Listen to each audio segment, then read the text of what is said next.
அனைவருக்கும் வணக்கம். மாண்புமிகு தமிழ்நாடு முதலமைச்சர் தளபதி சி ஜோசப் விஜய் அவர்களுடைய நல்லாட்சியில் தொடர்ந்து இந்து சமய அறநிலையத்துறையின் சார்பில் பல்வேறு கோவில்களில் திருப்பணிகள் நடந்துகிட்டு இருக்குது.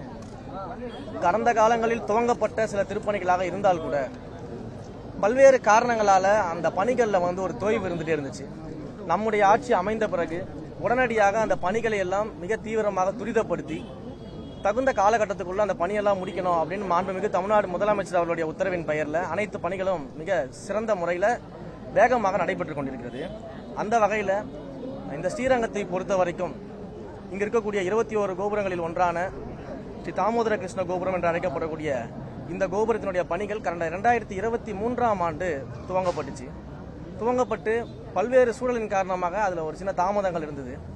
நம்முடைய ஆட்சிக்கு வந்த பிறகு இதை பற்றிய பொதுமக்களினுடைய புகார்கள் நமக்கு நிறையவே வந்தது. நம்ம தேர்தலில் பிரச்சாரத்திற்கு போகும்போது கூட உடனடியாக இந்த கோபுரத்தின் பணிகளை முடித்துவிட்டு அந்த கோபுரத்தினை திறக்க வேண்டும். ஏன்னா இந்த பக்கமாக போகக்கூடிய பாதசாரிகள் இந்த பாதையை பயன்படுத்தக்கூடியவர்களுக்கு பெரும் தடையா இருக்கு. இந்த கோபுரத்தை பாதையை மூடிட்டதுனால அதனால பொதுமக்கள் ரொம்பவே கஷ்டப்படுறோம். நீங்க எப்படியாவது முயற்சி செய்து மிக வேகமாக முடிச்சு இந்த கோபுரத்தை திறந்துட்டு இந்த பாதையை மக்கள் பயன்பாட்டுக்கு கொண்டு வரணும் அப்படின்னு சொல்லி பொதுமக்கள் கேட்டிருந்தாங்க. அதன் அடிப்படையில் இந்த கோபுரத்தை மிக சிறப்பாக புனரமைப்பதற்காக உபயதாரர் அவர்களிடம் நம்ம கேட்டிருந்தோம். ஸோ ஐயா அவர்களும் மிக தீவிரமாக இந்த பணியை நான் முடிச்சு நிச்சயமாக கொடுத்துட்றேன், எனக்கு சில உதவிகள்லாம் நீங்கள் நிர்வாக ரீதியாக செஞ்சீங்கன்னா நான் முடிச்சு கொடுத்துறேன்னு சொன்னபோது அவருக்கு தேவையான அத்தனை உதவிகளையும் நிர்வாக ரீதியில் மாவட்ட கலெக்டர் அவர்களும் அதே போல் நம்முடைய இந்து சமய அறநிலையத்துறை அதிகாரிகளும் சிறப்பாக செய்து கொடுத்து நாம் ஆட்சி அமைத்த குறுகிய காலகட்டத்துக்குள்ளாகவே இந்த கோபுரத்தின் பணிகள் எல்லாமே மிக தீவிரமாக முடிவடைக்கப்பட்டு இன்றைக்கு அந்த கோபுரம் பயன்பாட்டிற்கு வந்திருக்கிறது, திறக்கப்பட்டிருக்கிறது. இந்த பாதை பொதுமக்களின் பயன்பாட்டிற்காக மீண்டும் திறக்கப்பட்டிருக்கிறது என்பதை மிக மகிழ்ச்சியோடு தெரிவிச்சுக்கிறோம். நிறைய நிர்வாக ரீசன்ஸ் இருக்குது. கடந்த கால ஆட்சியில் எதற்காக தாமதம் பண்ணாங்கன்னா அங்க இருக்கக்கூடிய ஆட்சியாளர்கள் போய் நீங்க கேள்வி கேட்கணும். பழனியை தொடர்ந்து தாடி கொம்புலி அந்த பிரச்சனை வந்திருக்கு, பெருமாள் கோயிலில் பிரச்சனை வந்திருக்கு. அதில் சம்பந்தப்பட்டவங்க எல்லாமே நீதித்துறையில் இருக்கவங்க வக்கீல் வழக்கறிஞர்கள் தான் இருக்காங்க. அது எப்படி நீங்கள் அதாவது இப்போது நீங்கள் பார்க்கக்கூடிய இந்த நிலம் தொடர்பான பிரச்சனைகள் அனைத்தும் பெரும்பாலானவை பார்த்தீங்கன்னா ஒரு அறக்கட்டளைக்கு சொந்தமான நிலங்கள் அல்லது அந்த அறக்கட்டளை நிர்வகிக்கக்கூடிய நபர்களுடைய பெயர்கள் இருக்கக்கூடிய நிலங்கள். ஆனால் என்ன அப்படின்னா அந்த நிலத்தை எதற்காக கொடுத்துருக்காங்க, என்ன பர்பஸ்க்காக அவங்க முன்னோர்கள் கொடுத்துருக்காங்க அப்படின்னு நம்ம பார்க்கும்போது கோயில்களுக்கு தர்ம காரியங்கள் செய்வதற்காக அந்த நிலங்கள்லாம் கொடுக்கப்பட்டிருக்கு. அது இண்டிவிஜுவல் பேர்ல இருந்தாலும் அறக்கட்டளை பேர்ல இருந்தாலும் இந்த பர்பஸ்க்கு தான் அதை யூஸ் பண்ணணும் அப்படின்றதெல்லாம் எழுதி வச்சுட்டு அந்த காலத்திலேயே கோயில்களுக்காக அதெல்லாம் கொடுத்துட்டு போயிருக்கிறாங்க. நிறைய இடங்கள் என்ன பண்றாங்கன்னா இந்த பர்பஸை மறைச்சிட்டு சில நீதிமன்ற வழக்குகள் ஆர்டர்ஸ் மூலமாகவும் இல்ல மற்ற சில நிர்வாக ரீதியிலான சில விஷயங்கள் மூலம் என்ன பண்றாங்கன்னா இந்த பர்பஸை மறைச்சிட்டு அறநிலையத்துறையின் கவனத்திற்கு வராம இது போன்ற பத்திரப்பதிவுகள் நடக்குது அப்படிங்கிறது தான் நீங்க சொல்லக்கூடிய இந்த ஒவ்வொரு விஷயங்களும். இந்த ஒவ்வொரு விஷயமும் நம்ம கவனத்துக்கு வந்த உடனேயே நம்ம சட்ட ரீதியாக நடவடிக்கை எடுக்கணும், காவல்துறை ரீதியாக நடவடிக்கை எல்லா நடவடிக்கையும் நம்ம எடுத்துக்கிட்டு இருக்கிறோம். ஒரு காலமும் இது போன்ற கோயில் சொத்துக்களாக இருந்தாலும் இல்ல கோயிலுக்கு தர்ம காரியங்கள் செய்வதற்காக கொடுக்கப்பட்ட அறக்கட்டளையின் சொத்துக்களாக இருந்தாலும் அது அந்த பர்பஸ்க்கு நிச்சயமாக இருக்கும். அதை ஒரு இடத்திலும் இந்து சமய அறநிலையத்துறை கைவிடாது. அதுதான் சார் சொல்றேன். எப்படி பழனியில ஒரு ரிஃப்யூசல் ஸ்லிப்பை வச்சு கோர்ட்டுக்கு போயிட்டு ஒரு ஆர்டரை வாங்கிட்டு அந்த இடத்த பத்திரப்பதிவு செஞ்சாங்களோ அந்த மாதிரியான விஷயங்கள் தான் இங்க நடந்துகிட்டு இருக்குது. ஈவன் இந்த பழனி விவகாரத்திலுமே மாண்புமை உயர்நீதிமன்ற மதுரை கிளையில விசாரணைக்கு வரும்போது அங்க இருக்கக்கூடிய மாண்புமை நீதிபதி அவர்கள் தன்னுடைய அந்த இதில் ஜட்ஜ்மெண்ட்லேயே சொல்லியிருக்கிறாரு, ஏற்கனவே இந்த கும்பல் தனி நீதிபதியினுடைய அந்த வழக்குல நீதிபதியும் நீதிமன்றத்தையும் ஏமாற்றி இது போன்ற ஒரு ஆர்டர்ஸை பெற்றிருக்காங்கன்றத நீதிபதியே மென்ஷன் பண்றாரு. அப்ப இப்படிப்பட்ட இடங்கள்ல அந்த கேஸ் நம்ம கவனத்திற்கு வந்த உடனே நம்ம உடனே நடவடிக்கை எடுக்கிறோம், கோர்ட்ல நம்ம அப்பீல் போகிறோம், போலீஸ் ஸ்டேஷன்ல கம்ப்ளைண்ட்ஸ் கொடுக்குறோம், எல்லாமே பண்றோம். இன்னைக்கு அந்த பணி நம்ம ரிட்ரைவ் பண்ணிட்டோம். அந்த மாதிரி நம்ம கவனத்துக்கு வந்த உடனே நடவடிக்கை எடுக்கணும். நடவடிக்கை எடுக்காம இருக்கிறது தான் தப்பு. கடந்த கால ஆட்சியில மதுரை மீனாட்சி அம்மன் கோவில்ல இதே போல ஒரு அறக்கட்டளைக்கு சொந்தமான நிலம் பாத்தீங்கன்னா தனிநபர்களுக்கு பவர் மாற்றம் செய்யப்பட்டது. பல்வேறு இடங்கள்ல பவர் மாற்றம் செய்வதற்கான முயற்சி, பத்திரப்பதிவு செய்வதற்கான முயற்சி நடந்துச்சு. அப்படின்றது நம்ம கவனத்துக்கு வந்த உடனேயே 5 வருடங்களாக கடந்த ஆட்சியில அந்த கேஸ் மீது எந்த நடவடிக்கையும் எடுக்கல, காவல்துறை புகார் மீது எந்த நடவடிக்கையும் எடுக்கல. ஆனா இன்றைக்கு நாம ஆட்சிக்கு வந்த உடனே என்னுடைய கவனத்திற்கு வந்த உடனேயே கடந்த 10 நாட்களுக்கு முன்பாக அந்த மதுரை மீனாட்சி அம்மன் கோயில் விவகாரத்துல யாரெல்லாம் விற்றவர்கள் வாங்கியவர்கள் இருக்காங்களோ அத்தனை பேர் மேலையும் காவல்துறை நடவடிக்கை எடுக்கணும்னு கம்ப்ளைண்ட் கொடுத்து உடனடியாக 19 பேர் மீது எஃப்ஐஆர் போடப்பட்டுச்சு. அந்த 19 பேர் மீதும் நடவடிக்கை எடுக்கப்பட்டிருக்கு. இன்று கைது நடவடிக்கை இருக்கிறது. மதுரையில கைது பண்ணியிருக்கிறாங்க, விசாரணை நடந்து கொண்டிருக்கிறது. அப்ப நம்முடைய ஆட்சியை பொறுத்த வரைக்கும் இது போல தவறுகள் நடக்கிறது நம்ம கவனத்துக்கு வந்த உடனே அந்த நடவடிக்கை எடுக்கிறோம். நடவடிக்கை எடுக்காம இருந்தா நீங்க சொல்றது நியாயம். நடவடிக்கை நம்ம எடுத்துட்டு இருக்கோம் இல்லையா? கடந்த 5 வருஷம் ஏன் நடவடிக்கை எடுக்காம என்ன பண்ணிட்டு இருந்தாங்க? கடந்த ஆட்சியாளர்கள்லாம் தூங்கிட்டு இருந்தாங்களா?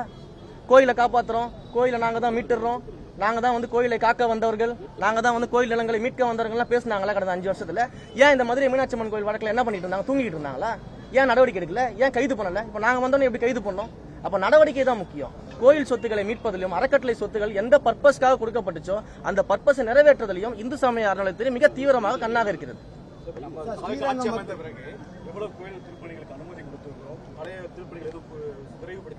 ஏற்கனவே இருக்கக்கூடிய திருப்பணிகள் எல்லாமே நம்ம விரைவுபடுத்தி நடத்திக்கிட்டு இருக்கிறோம். அதை தவிர வருகின்ற பட்ஜெட் கூட்டத்தொடரில் நம்முடைய அறிவிப்புகள் வெளியாகும். எத்தனை கோயில்களை நம்ம திருப்பணிகள் செய்ய போறோம், எவ்வளவு கும்பாபிஷேகங்கள் செய்ய போறோம், எத்தனை கோயில்கள் வந்து முழுமையாக சிதிலமடைந்த நிலைகளில் தமிழ்நாட்டில் இருக்கு, அது எத்தனை கோயில்கள் நம்ம எடுத்து செய்ய போறோம், பார்ஷியலா சிதிலமடைந்த இருக்க கோயில்கள் எத்தனை கோயில் நம்ம எடுக்க போறோம், எவ்வளவு குளங்களை சீரமைக்க போறோம், எவ்வளவு தேர்களை நம்ம சீரமைக்க போறோம், அத்தனையும் வருகின்ற மானிய கோரிக்கை என்பது அறிவிப்பாக வெளியிட போறோம். அடிமனை பிரச்சனை வந்து உங்க எல்லாருக்குமே தெரியும். அது நீதிமன்றத்தில் அந்த வழக்குகள்லாம் வந்துச்சு. அது மிகப்பெரிய சட்ட போராட்டம் அது இருக்கிறது. அது முழுவதுமாக சட்ட வல்லுநர்களால் ஆராய்ச்சி செய்யப்பட்டு அதற்கு என்ன விதமான முன்னெடுப்பு இருக்குமோ நிச்சயமாக எடுக்கும். ஸ்ரீரங்கம் கோயிலுக்கு நிறைய மாநிலத்திலிருந்து சாமி கும்பிட வராங்க. எவ்வளவு சமயபுரத்தில் கிட்டத்தட்ட 300 கிலோ டெபாசிட் பண்ணாங்க லாஸ்ட் இயர். அந்த மாதிரி எவ்வளவு ஆயிருக்கு இந்த 5 ஆண்டுகள் எவ்வளவு ஆயிருக்கு? அந்த டேட்டாஸ் எல்லாம் நான் உங்களுக்கு எடுத்து கொடுக்குறேன். அதெல்லாம் வந்து நீங்க வந்து டேட்டாஸ் வேணும்னா நான் அதை நீங்க முன் தரவுகள்லாம் நான் வாங்கிட்டு உங்களுக்கு நான் கொடுக்குறேன். ஸ்ரீரங்கம் கோயிலுக்கு சாமி கும்பிட வரக்கூடிய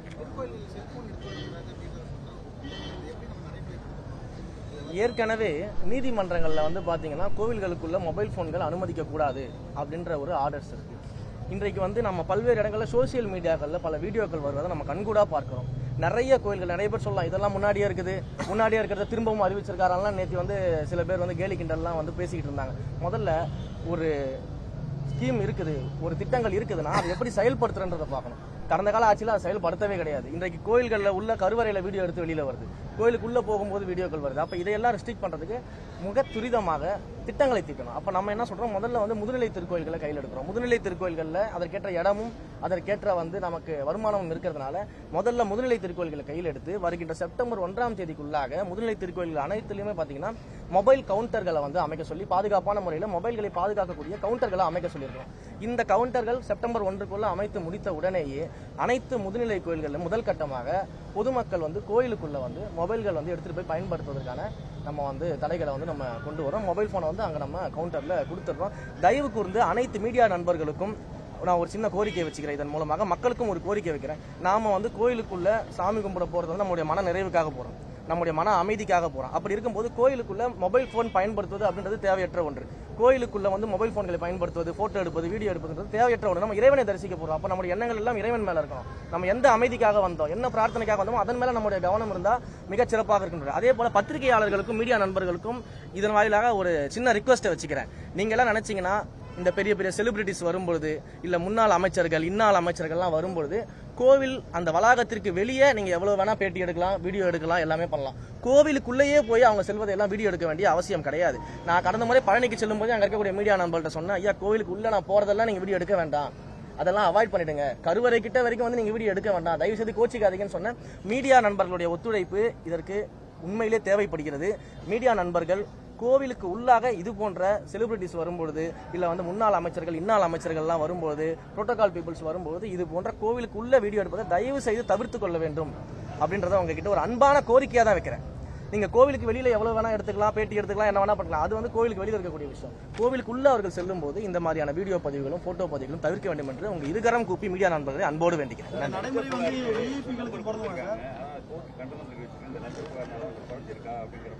அதுக்கான நடவடிக்கை எடுத்துக்கிட்டே இருக்கும் சார். அதுக்கான நடவடிக்கை எடுத்துக்கிட்டே இருக்கும். லஞ்ச புகார்கள் வந்தால் அதன் மீது நான் நடவடிக்கை தீவிரமாக எடுத்துட்டு இருக்கேன். இப்ப நான் கூட தான் இமெயில் ஐடி வந்து அறிவிச்சிருந்தேன். அந்த இமெயில் ஐடி வரக்கூடிய மெயில்கள் எல்லாத்தையும் நான் பார்த்துட்டு இருக்கிறேன். சட்ட ரீதியாக வல்லுநர்களோட ஆலோசனை செஞ்சுட்டு இருக்கேன். பட் எல்லாத்துக்கும் ஒரு கால அவகாசம் தேவை இல்லையா? எல்லாத்தையுமே ஒரே நாள்ல செஞ்சிட முடியாது இல்லையா? அதற்கான பணிகள் நம்ம ஈடுபட்டிருக்கோம். நிச்சயம் தொடர்ந்து அதுக்கான பணிகள் ஈடுபடும்.